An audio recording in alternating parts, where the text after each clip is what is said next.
ஆசிய grand free மெய்வல்லுநர் போட்டிகளின் இரண்டாம் கட்டத்திலும் இலங்கையின் ஒலிம்பிக் எதிர்பார்ப்புகள் கைகூடவில்லை. இலங்கை வீராங்கனைகளில் சந்திரிகா சுபாஷினி 3ஆம் இடத்தை பெற்றதனை தவிர எந்த ஒரு வீராங்கனையும் வெற்றி பெறவில்லை. இலங்கை வீராங்கனைகள் வெளிப்படுத்திய ஆற்றல்கள் தொடர்பாக திருப்தி அடைய முடியவில்லை என இலங்கை மெய்வல்லுநர் குழாத்தின் முகாமையாளர் சுனில் குணவர்தன ஸ்போர்ட்ஸ் ஃபர்ஸ்டுக்கு தெரிவித்தார். மகளிருக்கான 400 மீட்டர் ஓட்டத்தில் பங்கேற்ற சந்திரிகா சுபாஷினி போட்டி 53.50 செகண்ட்களில் கடந்து 3வது இடத்தை பெற்றார். இதன் ஆடவர் பிரிவில் இலங்கை சார்பாக பங்கேற்று பிரசன் அமரசேகர 4வது இடத்தை அடைந்தார். 400 மீட்டரை அவர் 48.57 செகண்ட்களில் பூர்த்தி செய்தார். 100 மீட்டர் ஓட்டத்தை 10.59 செகண்ட்களில் நிறைவு செய்த ஷிஹான் அம்பேபேட்டிய 5வது இடத்தை பெற்றார்.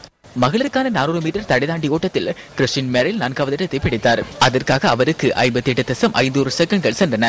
ஆசிய கிராண்ட் பிரீயின் மெய்வல்லுநர் விளையாட்டு விழாவின் முதல் கட்டத்தில் தங்கப்பதக்கம் வென்ற உயரம் தாண்டுதல் வீரர் மஞ்சுளகுமார் இன்றைய தினம் 4வது இடத்தை அடைந்தார். அவர் 2.23 மீட்டர் உயரத்துக்கு தாவினார். 70.32 மீட்டர் தூரத்திற்கு ஈட்டி எறிந்த லக்சான் தயாரத்தின 4வது இடத்தை பெற்றார். இதற்குமே இலங்கை வீராங்கனைகள் எவரும் லண்டன் ஒலிம்பிக் விழாவுக்கான அடைவு மட்டத்தை பெறவில்லை. மற்றும் ஒரு உள்நாட்டுச் செய்தி. தேசிய சேமிப்பு வங்கியின் தி பினான்ஸ் நிறுவன பங்கு கொள்வனவு தொடர்பான கொடுக்கல் வாங்கல்களை இடைநிறுத்தியதாக அரசாங்கம் தெரிவிக்கின்றமை இந்த விடயத்தை திசை திருப்புவதற்கான முயற்சி என மக்கள் விடுதலை முன்னணி குறிப்பிடுகின்றது.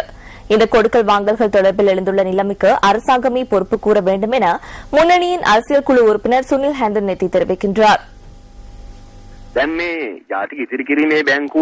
தேசிய சேமிப்பு வங்கி மற்றும் தி பினான்ஸ் நிறுவனங்கள் தொடர்பில் பிரச்சினை எழுந்துள்ளதை அடுத்து அந்த கொடுக்கல் வாங்கல்கள் நிறைவடைந்துள்ளது என கூறி அதனை திசை திருப்புவதற்கு அரசாங்கம் நடவடிக்கை எடுத்துள்ளது.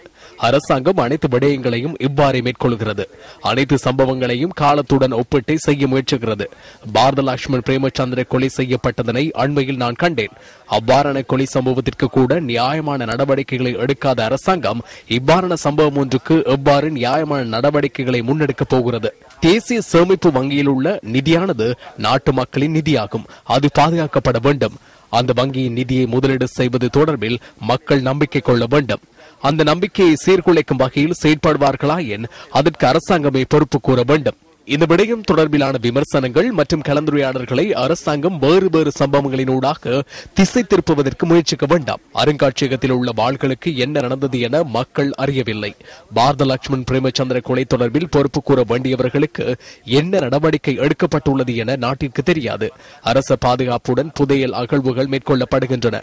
அதற்கு என்ன செய்கின்றனர் என்பது குறித்து பதில் கிடையாது. அதே போன்று அரசு வங்கி கட்டமைப்பு நிலைக்குலையும் வகையில் சூதாட்டங்கள் இடம்பெற ஆரம்பித்துள்ளன. இதற்கான பதிலும் கிடைக்கவில்லை.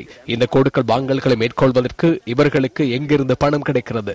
சாதாரண வர்த்தக நடவடிக்கைகளில் ஈடுபடுவோருக்கு இவ்வாறு முதலீடு செய்வதற்கு நிதி கிடையாது. அப்படி என்றால் இந்த கொடுக்கல் வாங்கல்களுக்கு எங்கிருந்து நிதி கிடைத்தது? அதற்கான பொறுப்பை அரசாங்கம் எடுக்க வேண்டும். இந்த கொடுக்கல் வாங்கலானது கடந்த 3.5 வருடங்களுக்குள் கொழும்பு பங்குச்சந்தையில் இடம்பெற்ற ஒரு சம்பவம் மாத்திரமே என புத்திஜீவிகள் சுட்டிக்காட்டுகின்றனர். தொடர்ச்சியாக இவ்வாறான சம்பவங்களை அவதானித்துக் கொண்டிருக்கும் அதிகாரிகள் எந்தவித நடவடிக்கையும் எடுக்காமையே இதுபோன்ற சம்பவங்கள் இடம்பெறுகின்றமைக்கான முக்கிய காரணம் என அவர்கள் குறிப்பிடுகின்றனர்.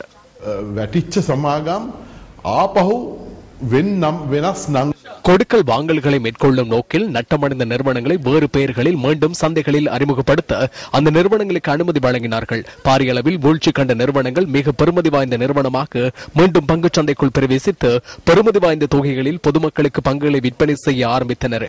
ஊழியர் நம்பிக்கை நிதியம், ஊழியர் சேமலாப நிதியம் மற்றும் அரசு வங்கிகளில் இந்த பங்குகள் செயலிழக்கின்றமையை அனைவரும் அறிந்திருக்கிறார்கள். பொதுமக்களுக்கு உண்மையை கூறாது அதிகாரம் உள்ளவர்களின் உட்பிரவேசத்தினூடாக தொடர்ச்சியான தவறுகளின் பெறுபேறு இது. இந்த பிரச்சனையின் ஆரம்பத்தை கண்டறிந்து அதற்கான தீர்வை பெற்றுக் கொடுக்குமாறு அரசாங்கத்திடமும் அரசு அதிகாரிகளிடமும் கேட்டுக்கொள்கின்றேன். இதனூடாக வறியவர்கள் மற்றும் பாமர மக்களுக்கு பிரச்சனை ஏற்படாத வகையில் பார்த்துக் கொள்ளுமாறு கேட்டுக்கொள்கின்றேன். வங்கி ஆணைக்குழு ஒன்றை இப்போது நியமித்து அதனூடாக உரிய நடவடிக்கைகளை மேற்கொள்ளுமாறும் நாங்கள் கேட்டுக்கொள்கின்றோம். இதேவேளை இந்த கொடுக்கல் வாங்கல்கள் தொடர்பில் தமது வங்கியின் நட்பெயருக்கு ஏற்பட்டுள்ள களங்கம் தொடர்பில் அனைத்து வாடிக்கையாளர்களுக்கும் தமது கவலையை தெரிவித்துக் கொள்வதாக தேசிய சேமிப்பு வங்கியின் ஒன்றிணைந்த தொழிற்சங்கம் இன்று வெளியிட்டுள்ள அறிக்கையில் குறிப்பிட்டுள்ளது. குறித்த கொடுக்கல் வாங்கல்களை அடிப்படையாக கொண்டு வங்கியின் நிதி நிலைமை தொடர்பில் வாடிக்கையாளர்கள் குழப்பமடைந்துள்ளதாக அந்த அறிக்கையில் சுட்டிக்காட்டப்பட்டுள்ளது. இந்த கொடுக்கல் வாங்கல்கள் தற்போது நிறுத்தப்பட்டுள்ளதுடன் அதனால் வங்கிக்கு எந்தவித பாதிப்புகளும் ஏற்படவில்லை என ஒன்றிணைந்த தொழிற்சங்கம் குறிப்பிடுகிறது. குறித்த கொடுக்கல் வாங்கல்களுடன் தொடர்புடைய அனைத்து தரப்பினருடனும் ஜனாதிபதி உள்ளிட்ட பொறுப்பு கூற வேண்டிய தரப்பினரை தெளிவுபடுத்துவதற்கு தேவையான நடவடிக்கைகளை எடுப்பதாக அந்த அறிக்கையில் கூறப்பட்டுள்ளது. பாடசாலை மாணவர்களுக்கான போக்குவரத்தில் ஈடுபடுகின்ற அனைத்து பஸ் மற்றும் வேன்களுக்கு ஒரே மாதிரியான வர்ணம் பூசுவதற்கு நடவடிக்கை மேற்கொள்ளப்படும் என்று தனியார் போக்குவரத்து துறை அமைச்சர் சிபி ரத்நாயக்க இன்று பாராளுமன்றத்தில் குறிப்பிட்டார். ஐக்கிய தேசிய கட்சியின் பிரதி தலைவர் சஜித் பிரேமதாச எழுப்பிய கேள்விக்கு பதிலளிக்கும் வகையில் அமைச்சர் இந்த கருத்தினை கூறினார். குறிப்பாக இந்த பாடசாலை போக்குவரத்து சேவையில் ஈடுபடுகின்றவர்கள் கடைபிடிக்க வேண்டிய பல விதிமுறைகள் உள்ளன. ஆனால் பாரியதொரு விபத்து நேர்ந்ததன் பின்னரே இந்த விதிமுறைகள் உருவாக்கப்படுகின்றன. இந்த விதிமுறைகளுக்கு வழங்கப்பட்டுள்ள சட்ட அங்கீகாரம் என்ன?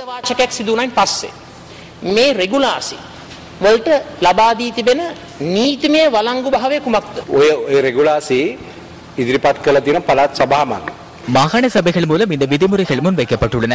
அதன் பின்னரே மாகாண பயணிகள் போக்குவரத்து அதிகார சபையினால் நடைமுறைப்படுத்தப்படுகின்றது. கலந்துரையாடல்கள் மூலம் விதிமுறைகளை ஒழுங்குபடுத்தும் அதிகாரத்தை எடுப்பதற்கு சட்ட ஆலோசனை மற்றும் சட்டமாதிபர் திணைக்களத்துடனும் கலந்துரையாடி எதிர்காலத்தில் நடவடிக்கை எடுக்க தயாராகின்றோம். பாடசாலை மாணவர்களை போக்குவரத்தில் ஈடுபடுத்தும் போது அது தொடர்பான விதி சட்டங்கள் மீறப்படுதல் மற்றும் அதன் போது எடுக்க வேண்டிய நடவடிக்கைகள் என்பவற்றுடன் ஒப்பிட்டு பாடசாலை வாகனங்களை ஒரே வண்ணத்தில் பேணுவதற்கும் அதை நடைமுறைப்படுத்துவதற்கும் செயற்திட்டம் ஒன்று முன்னெடுக்கப்படும்.